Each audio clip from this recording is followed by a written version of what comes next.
जीवन और मृत्यु का रहस्य। जो व्यक्ति अपने मन को विकास रहित रखते हैं वे वस्तुत मृत हैं। जीवन के रहस्य को सुलझाने के लिए आपको प्रतिदिन एक नया जन्म लेना चाहिए।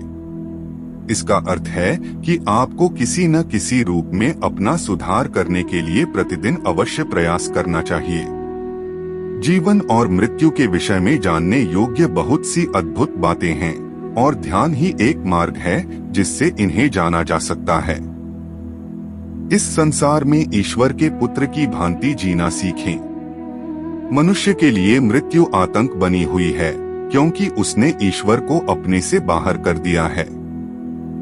सभी कष्टदायक वस्तुएं हमें डराती हैं क्योंकि हम संसार से इसके रहस्य एवं ध्येय को समझे बिना प्रेम करते हैं।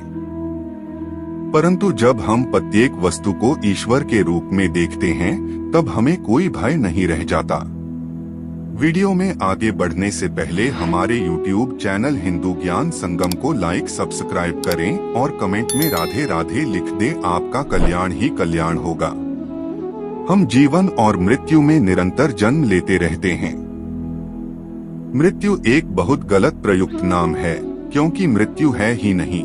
जब आप जीवन से थक जाते हैं तब आप केवल अपने शरीर रूपी ऊपरी चोले को उतार देते हैं और सूक्ष्म जगत में वापस चले जाते हैं। मृत्यु का अर्थ है अंत। एक कार जिसके पुर्जे घिस चुके हैं वह मृत हो गई है, उसका अंत हो गया है और उसी प्रकार मृत्यु से भौतिक शरीर का अंत हो जाता है। परंतु अमर आत्मा मृत नहीं हो सकती।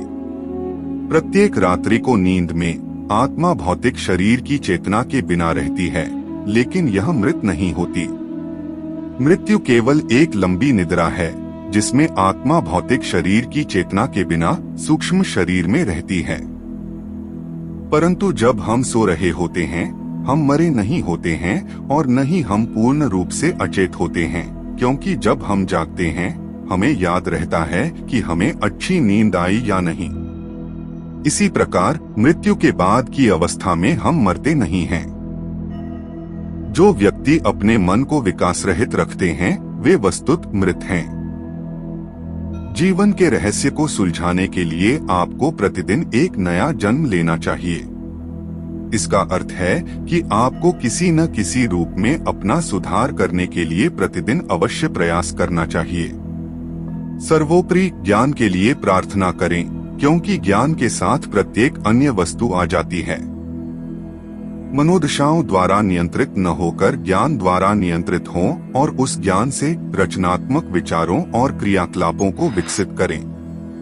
अपने सुधार के लिए और दूसरों के कल्याण के लिए रचनात्मक चिंतन करने में व्यस्त रहें, क्योंकि जो कोई भी ईश्वर के साम्राज्य में प्रवेश करना चाहता है उसे प्रतिदिन दूसरों का भला करने का भी प्रयत्न अवश्य करना चाहिए। यदि आप इस शैली को अपनाते हैं तो आप मनोदशाओं को दूर करने वाले आनंद का अनुभव करेंगे और जानेंगे कि आप मानसिक रूप से, भौतिक रूप से और आध्यात्मिक रूप से उन्नति कर रहे हैं।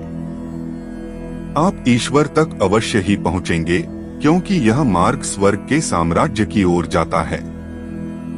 मनोदशाओं पर विजय पाने के लिए निरंतर प्रयास करते रहें, क्योंकि जैसे ही आप मनोदशा से ग्रस्त हो जाते हैं आप अपनी आत्मा रूपी मिट्टी में गलतियों के बीजों को बोते हैं। मनोदशाओं से घिरने का अर्थ है धीरे धीरे मृत्यु की ओर बढ़ना, परंतु यदि आप किसी भी अशांत करने वाली घटना के होते हुए भी प्रतिदिन मुस्कुराने का प्रयत्न करते हैं तो आप एक नया जन्म पाएंगे। जब तक यह मानवीय जन्म एक उच्च आध्यात्मिक जन्म में रूपांतरित नहीं हो जाता आप ईश्वर में दोबारा जन्म नहीं ले सकते। गीता हमें सिखाती है जो सांसारिक जीवन के सुखी और दुखी पक्षों के प्रति न हर्षित होता है, न द्वेष करता है, न शोक करता है, न कामना करता है तथा जो शुभ और अशुभ कर्मों से संबंधित चेतना का त्यागी है वह भक्तियुक्त पुरुष मुझको प्रिय है। आशावादी प्रवृत्ति रखना और मुस्कुराने का प्रयास करना ऋणात्मक और लाभदायक है, क्योंकि जब भी आप दिव्य गुणों जैसे कि उत्साह और आनंद को व्यक्त करते हैं दोबारा जन्म लेते हैं।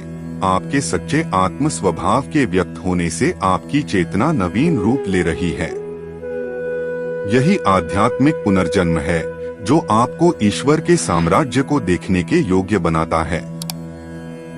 आज के लिए बस इतना ही। मिलते हैं न्यू वीडियो पर। जय हिंद, जय भारत।